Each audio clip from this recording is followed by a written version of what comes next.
He's a syndicated columnist. He's got a outstanding podcast. And Ben, welcome back.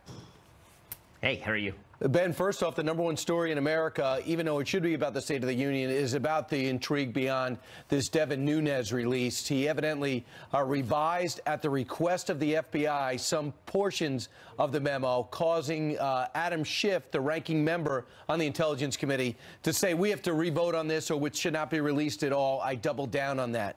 What is interesting to you about this debate?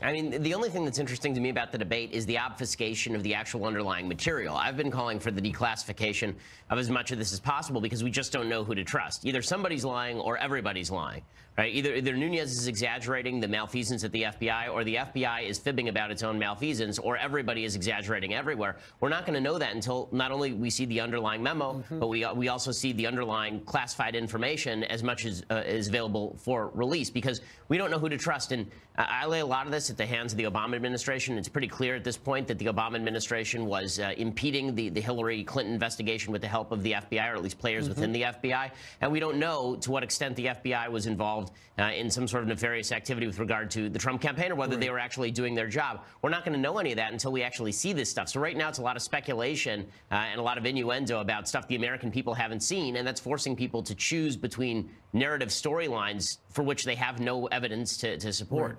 And it sounds like there's a possibility we could actually see it later on today. The Republicans would like to get it out, and so would the President of the United States. And John Kelly told Brian yesterday that it's going to be out very, very shortly. But let me ask you this. Why is the Department of Justice and the FBI, they're both going to the White House saying you can't run this thing. They're hitting the panic button on it.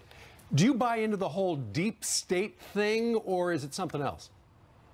I mean, I don't know the answer to that. And again, I don't think we're going to know the answer until this stuff is declassified, because sure, it's possible that there's some sort of national security risk in revealing how FISA memos were gathered, or how FISA warrants were gathered, rather. But we don't know that until we actually know that. So the question is, the FBI is basically saying, trust us, right? The DOJ is saying, trust us. Right. You can't see this stuff. But our trust in them is the entire question here. The question is whether we can trust them, and we're being told by both members of the Trump administration and then as well as Devin Nunes that they're obviously not trustworthy. So until the American people get to see this, we're not going to know whether this is a Republican overplay or an attempt to shut down the Mueller investigation or an attempt to smear the FBI, or whether this is the FBI attempting to protect itself from its own malfeasance. The only thing I would say is about Mueller. Mueller's here, and this is here. And as Speaker Ryan said, we're not looking, and Trey Gowdy as well, we're not looking to stop Mueller investigation. This is something different.